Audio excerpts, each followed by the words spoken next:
Hi everyone, this is Anam. Welcome to PhD jobs and admission. So आज के इस video में मैंने बीबीएयू जो कि लखनऊ में सिचुएटेड है, इस यूनिवर्सिटी के पीएचडी एंट्रेंस एग्जामिनेशन के लिए रिसर्च मेथोडोलॉजी के कुछ बहुत इंपॉर्टेंट एमसीक्यूज आपके साथ डिस्कस करा है, जो जनरली आपके रिसर्च एंट्रेंस टेस्ट में पूछे ही जाते हैं। सो मैं आपको बता दूं, बीबीएयू यूनिवर्सिटी में अगर आपको पीएचडी में एडमिशन लेना है तो उसके एप्लीकेशन फॉर्म्स अभी भी ऑन गोइंग है। जिन स्टूडेंट्स ने अभी तक बीबीएयू यूनिवर्सिटी के एप्लीकेशन फॉर्म को फिलअप नहीं करा है, वो जल्द से जल्द फिलअप कर दीजिएगा। और मैं आपको बता दूं कि बीबीए यूनिवर्सिटी से अगर आप पीएचडी करते हो तो आपकी डिग्री को बहुत वैल्यू होती है, क्योंकि एक बहुत प्रेस्टिजियस यूनिवर्सिटी है।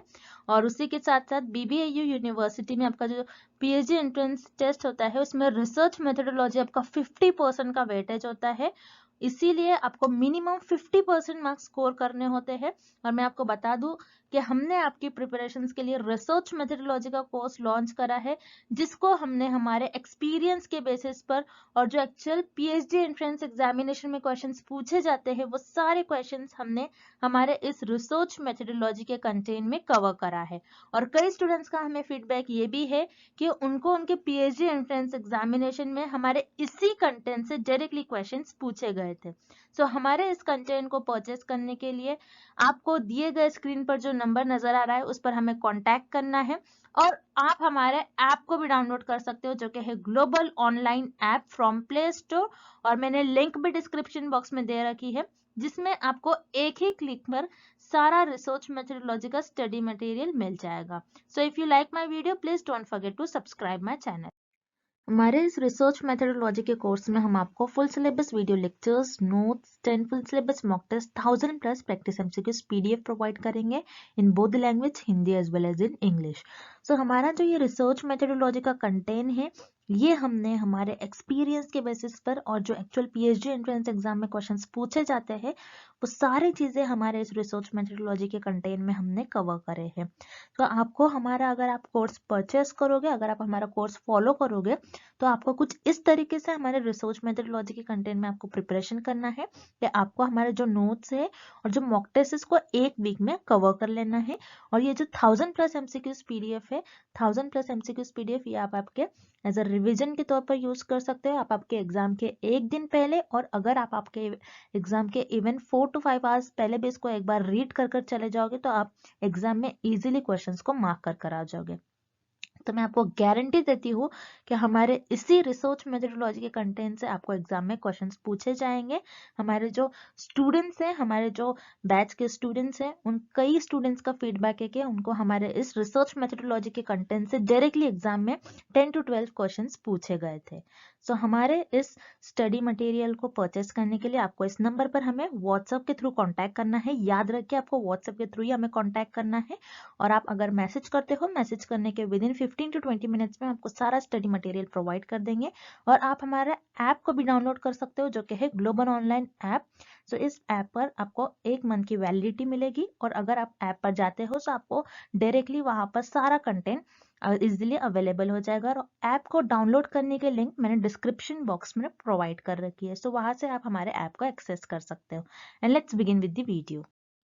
What kind of questions are designed to permit a free response from the subject but do not provide or suggest any structure for the respondent's reply?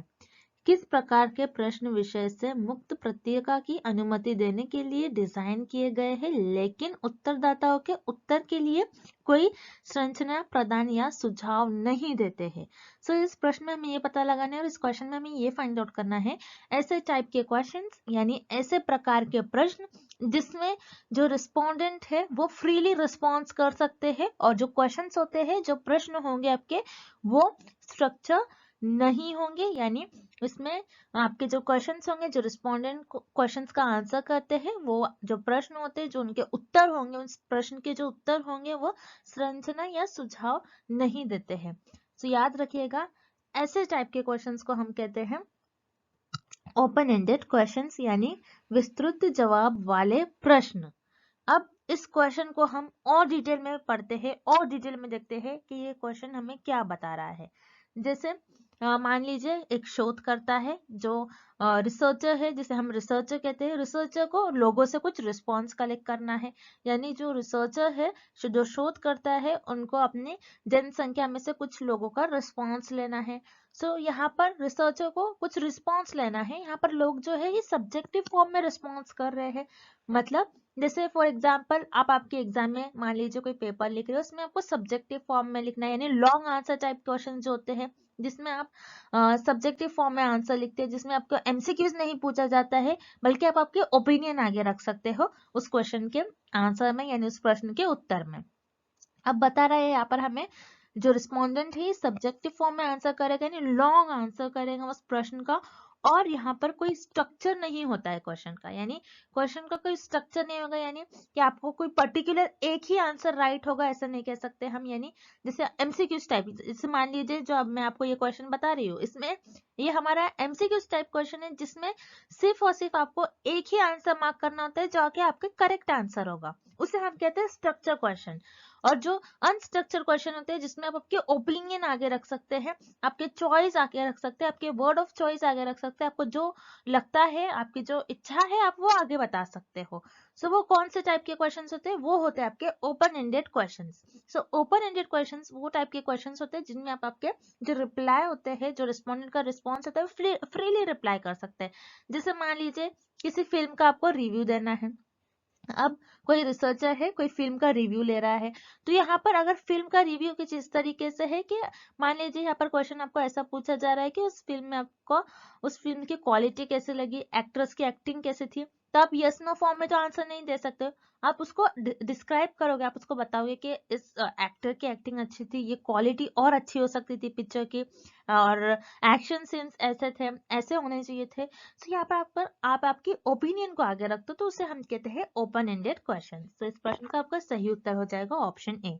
उसी तरीके से option be close ended questions.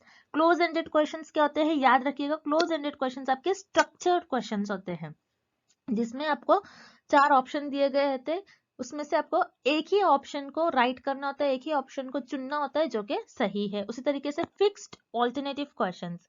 तो fixed alternative questions भी क्या होते हैं, एक ही answer उसमें राइट होता है और एक रॉन्ग हो जाएगा। सो एक ही आंसर जब राइट होता है, फिक्स्ड है। फिक्स्ड ऑल्टरनेटिव क्वेश्चंस यानी ये यहाँ पर स्ट्रक्चर क्वेश्चन है, लेकिन हमें नॉट स्ट्रक्चर पूछ रहा है क्वेश्चन में। सो यहाँ पर आपका ऑप्शन बी और सी दोनों भी इस प्रश्न का गलत उत्तर हो जाएगा। उसी तरीके से option D multiple choice question, जैसे कि मैंने आपको स्टार्टिंग में ही एग्जांपल दिया था, तो मल्टीपल चॉइस क्वेश्चन भी आपके ये स्ट्रक्चर क्वेश्चंस होते हैं, इसलिए इस प्रश्न का उत्तर ये भी गलत हो जाएगा। और इस प्रश्न का आपका सही उत्तर हो जाएगा विकल्प ए ओपन एंडेड क्वेश्चन, विस्तृत जवाब वाले प्रश्न। अगला प्रश्न, Which of the following is correct about exploratory research? Anveshi शोध के संदर्भ में निम्नलिखित में से कौन सा सही है? इस क्वेश्चन में हमें ये फाइंड आउट करना है कि कौन सा ऑप्शन करेक्ट है अबाउट एक्सप्लोरेटरी रिसर्च, और इस प्रश्न में हमें ये पता लगाना है कि कौन सा विकल्प सही है अबाउट अन्वेषी शोध। तो हम एक एक कर सारे विकल्प देखते हैं और पता लगाते हैं कि कौन सा ऑप्शन करेक्ट है। पहले हम ऑप्शन बी देखेंगे, it is conducted to get new fiction, मतलब इसका प्रयोग नए कथा सत्य सूचना हेतु किया जाता है। तो ऑप्शन बी का मतलब है कि हम एक्सप्लोरेटरी रिसर्च इसलिए कंडक्ट करवाते हैं ताकि हम न्यू फिक्शन को जनरेट कर सके। फिक्शन का मतलब क्या होता है आपको ये पता होना चाहिए। फिक्शन जो इमेजिनेशन से क्रिएट की जाती है, जैसे कोई स्टोरी है जो इमेजिनेशन से क्रिएट की जाती है, जैसे स्पाइडरमैन की स्टोरी, ये इमेजिनेशन से क्रिएट की गई, वो रियलिटी में एग्जिस्ट नहीं करता है, लेकिन वो इमेजिनेशन की बेसिस पर क्रिएट करी गई। तो एक्सप्लोरेटरी रिसर्च में हम कोई चीजों को इमेजिनेशन के बेसिस पर नहीं कंडक्ट करवाते। एक्सप्लोरेटरी रिसर्च में हम इमेजिनेशन को नहीं जनरेट करते हैं, कोई न्यू फिक्शन को नहीं बताते। सो यहाँ पर आपका ऑप्शन बी गलत हो जाएगा, इनकरेक्ट हो जाएगा। Then option C, it is conducted to get numerical data. तो नो, एक्सप्लोरेटरी रिसर्च में हम न्यूमेरिकल डेटा को न्यूमेरिकल डेटा के बारे में इंफॉर्मेशन नहीं गैदर करते, इसीलिए नहीं कंडक्ट की जाती ताकि हमें न्यूमेरिकल डेटा मिले, मतलब इसके अंकीय डेटा प्राप्त करने हेतु प्रयुक्त किया जाता है। नहीं, एक्सपेरिमेंटल रिसर्च में हम कोई अंकीय डेटा, मतलब कोई न्यूमेरिकल डेटा को प्राप्त करने के लिए हम एक्सप्लोरेटरी रिसर्च नहीं करते हैं। एक्सप्लोरेटरी रिसर्च में हम न्यूमेरिकल डेटा को गैदर करने के लिए हम एक्सप्लोरेटरी रिसर्च कंडक्ट नहीं करवाते। सो यहाँ पर आपका ऑप्शन सी भी रॉन्ग हो जाएगा। Then option D, it is conducted to seek geographical data, मतलब इसके भौगोलिक डेटा की तलाश करने के लिए प्रयुक्त किया जाता है। नहीं, आप एक्सप्लोरेटरी रिसर्च में ज्योग्राफिकल डेटा से करने के लिए हम एक्सप्लोरेटरी रिसर्च नहीं कंडक्ट करवाते। एक्सप्लोरेटरी रिसर्च होता है जिसमें आप ज्योग्राफिकल डेटा के बारे में इंफॉर्मेशन गैदर नहीं करते हो। सो यहाँ पर आपका ऑप्शन डी भी गलत हो जाएगा। सो याद रखिएगा, एक्सप्लोरेटरी रिसर्च आप कंडक्ट करवाते हैं टू रिजॉल्व एम्बिग्यूटी।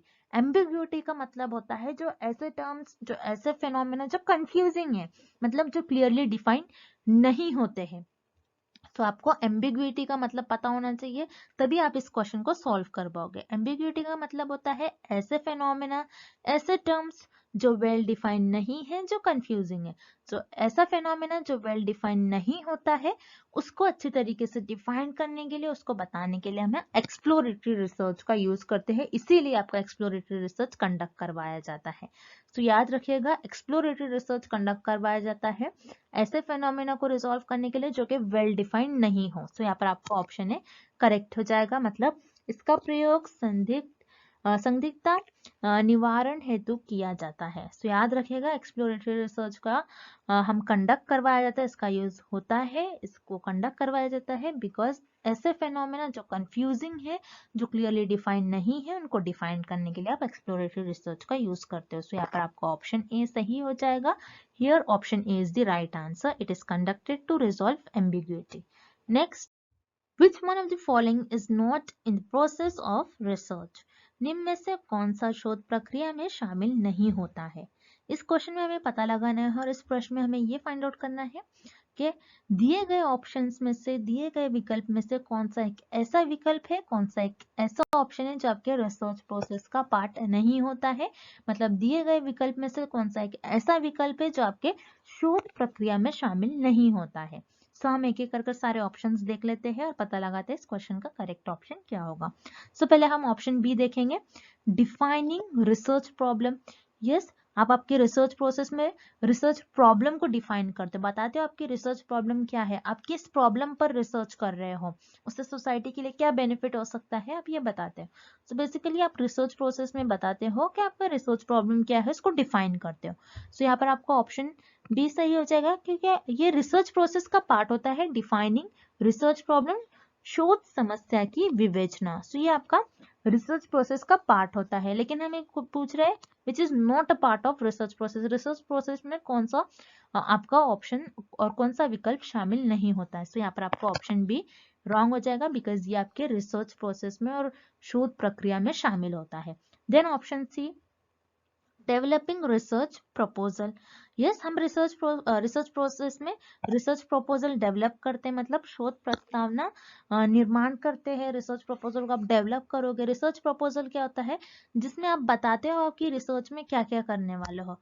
बेसिकली आप यहाँ पर सारे आपके प्लान बताते हो कि आप किस तरीके से रिसर्च करने वाले हो, क्या करने वाले हो, कितना आपको फंड लगने वाला है, किस तरीके से आप करने वाले हो।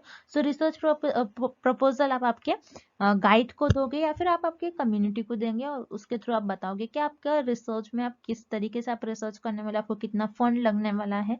तो ये सारी चीज आप आपके रिसर्च प्रपोजल में बताते हो। तो रिसर्च प्रपोजल ये आपके रिसर्च प्रोसेस का पार्ट होता है और this is very important part. अगर आपकी रिसर्च प्रपोजल अप्रूव होती है तो ही आप आगे रिसर्च कर पाते हो। तो यहाँ पर डेवलपिंग रिसर्च प्रपोजल मतलब शोध प्रस्तावना निर्माण, ये आपका रिसर्च प्रोसेस का पार्ट होती है, मतलब आपके शोध प्रक्रिया में ये स्टेप्स शामिल होती है। सो यहाँ पर आपका ऑप्शन सी भी रॉन्ग हो जाएगा। Then option D, sampling design, जिसे हम कहते हैं डिजाइन का नमूनाकरण। मतलब आप सैम्पलिंग डिजाइन बताओगे रिसर्च के प्रोसेस में, मतलब आप किस तरीके से आपके सैंपल्स को सिलेक्ट करने वाले हो, कौन सा सैम्पलिंग मेथड यूज करने वाले हो, आपकी पॉपुलेशन कितनी होगी, सैंपल के लिए आपने किन किन मेंबर्स को चूज करा है, आप किस पर स्टडी परफॉर्म करें। तो यहाँ पर आप आपके सैंपल से रिलेटेड सारी इंफॉर्मेशन बताते हो, आप किस तरीके से सैंपल के थ्रू आप इंफॉर्मेशन गैदर करने वाले हो। सो ये भी आपके रिसर्च प्रोसेस का पार्ट होती है।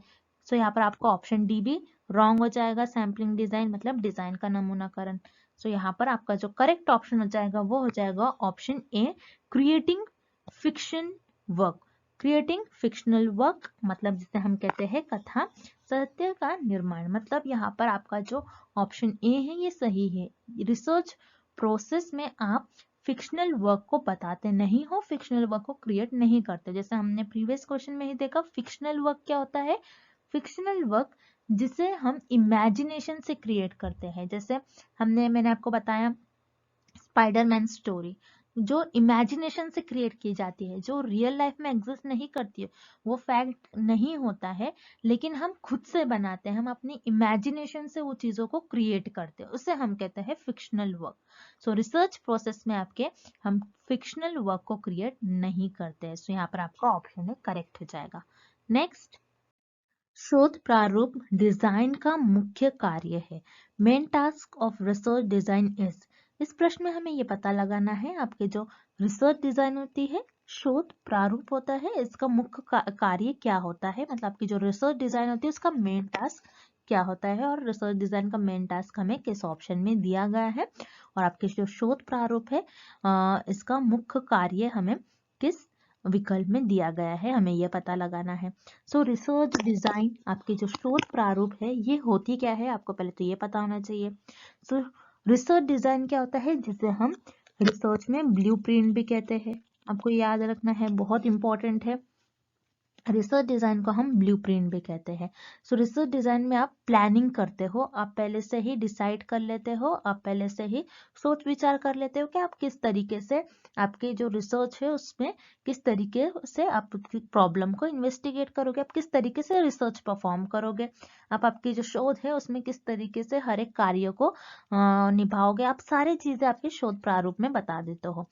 तो आपकी जो रिसर्च डिजाइन होती है इसमें आप प्लानिंग करते हो, बेसिकली है कि आप आपके रिसर्च में किस तरीके से डेटा कलेक्ट करोगे, किस तरीके से रिसर्च में आप सैंपल सेलेक्ट करोगे, किस मेथड से आप सैंपल लोगे, और किस वे से आप डेटा को कलेक्ट करोगे, कहाँ से डेटा कलेक्ट करने वाले हो, आप रिसर्च में जो जो चीजें आप करने वाले हो सारी चीजें आप रिसर्च डिजाइन में बता देते हो।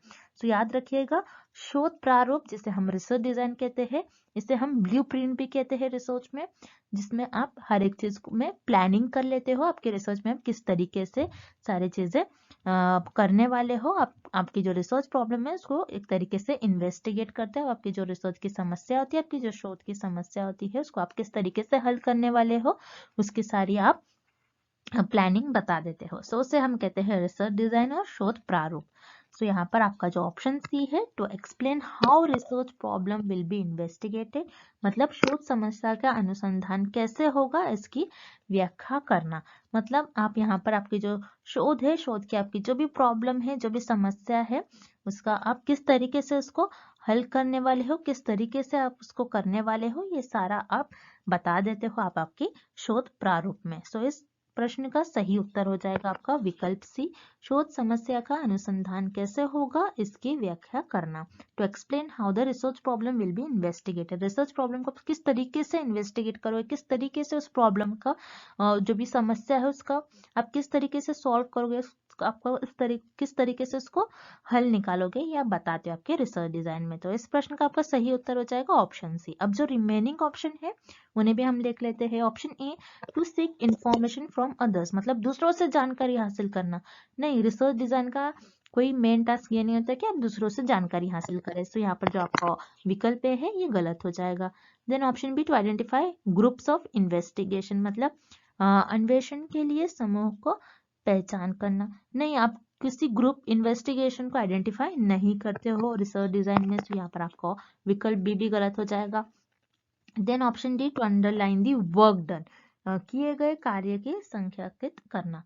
नहीं, आप रिसर्च डिजाइन कर रहे हो तो आप प्लानिंग कर रहे हो, अब जो वर्क हो गया आप उस पर तो रिसर्च नहीं करोगे, जो वर्क करा गया है, रिसर्च वर्क डन बता रहे हैं यहाँ पर, मतलब आपने कार्य कर चुका है उसको आप अंडरलाइन कर रहे हो, नहीं आप ये रिसर्च डिजाइन में नहीं करते। सो यहाँ पर ऑब्वियसली आपका जो विकल्प डी है ये गलत हो जाएगा, इस प्रश्न का सही उत्तर नहीं होगा। सो इस प्रश्न का आपका सही उत्तर हो जाएगा विकल्प C, to explain how the research problem will be investigated, शोध समस्या का अनुसंधान कैसे होगा इसकी व्याख्या करना। अगला प्रश्न, ANOVA was given by, ANOVA द्वारा दिया गया था। तो इस क्वेश्चन में हमें पता करना है कि एनोवा ये किस साइंटिस्ट के द्वारा ये नाम दिया गया था, ये टर्म दिया गया था। तो याद रखिएगा, एनोवा ये R.A. फिशर यानी रोनाल्ड फिशर इस साइंटिस्ट ने दिया था इन द ईयर 1918 में रोनाल्ड फिशर यानी RA फिशर इस साइंटिस्ट ने एनोवा इस टर्म को लॉन्च किया था। अब एनोवा क्या होता है, याद रखिएगा, एनोवा का फुल फॉर्म होता है एनालिसिस ऑफ वेरिएंस। अब एनोवा किस लिए हम यूज करते हैं, तो याद रखिएगा एनोवा एक स्टैटिस्टिकल टूल होता है, एक स्टैटिस्टिकल टेस्ट होता है जिससे हम ये टेस्ट करने के लिए देखते हैं कि 2 से ज्यादा सैंपल के मीन को कंपेयर करने के लिए। ओके, जब 2 से ज्यादा आपके पास सैंपल्स होंगे, उनके मीन को अगर आपको कंपेयर करना है तो आप एनोवा टेस्ट यानी एनालिसिस ऑफ वेरिएंस इसका यूज करोगे। और याद रखिएगा एग्जाम में भी बहुत बार क्वेश्चन पूछा जाता है एनोवा पर।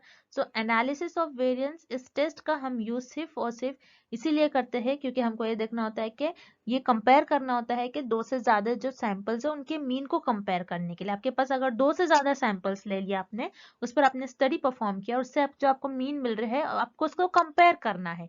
सो कंपेयर करने के लिए आप एनोवा टेस्ट का यूज करोगे।